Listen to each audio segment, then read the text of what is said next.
இந்த டிபியூஎஸ்ஏ, அதாவது turning point America USA, இது அதோட விரிவாக்கம்.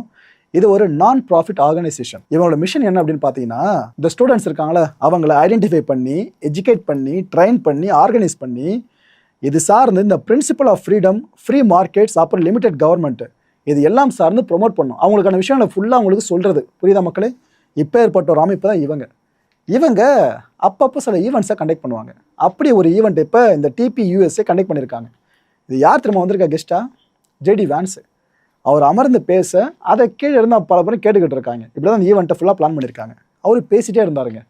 ஒரு கட்டத்தில் கூட்டத்தில் இருந்தவங்க வாய்ஸ் அவுட் பண்ண ஆரம்பிச்சிட்டாங்க. அதில் ஒரு சிலர் பார்த்தீங்கன்னா காசாவை பற்றி பேச ஆரம்பிச்சிட்டாங்க. என்ன ஒரு சிலர் பார்த்தீங்கன்னா, ஏப்பா இப்படி குழந்தைங்களை கொள்றீங்களே, போர்னு சொல்லிட்டு வெக்கமா இல்லைன்ற மாதிரி கேட்க ஆரம்பிச்சிட்டாங்க. இன்னொரு தரப்பு என்ன சொல்ல ஆரம்பிச்சிடுச்சு, ஜீசஸ் கிரைஸ்ட் எப்போ இனப்படுகொலை ஆதரிச்சாரு?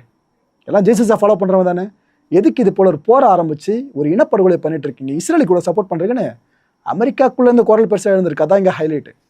இந்த கேள்வி ஒன்று மேலே ஒன்றா வரவே இவர் எல்லாத்தையும் மறுத்துட்டு போகலங்க, பதில் பேச ஆரம்பிச்சிட்டாரு. ஒரு மாதிரி ட்ராமட்டிக்காக இருந்துச்சு அந்த நிலைமை பார்க்கறதுக்கு. அவர் ஆமாம் ஜீசஸ் சொல்லலை தான் இனப்படுகொலைக்குலாம் ஆதரவு தெரிவிங்க அப்படின்னு சொல்லலை தான், நான் இல்லைன்னு சொல்லலை, ஆனால் அவங்க பண்ணது இவங்க பண்ணது மாதிரி பேச ஆரம்பிச்சிட்டாப்புல.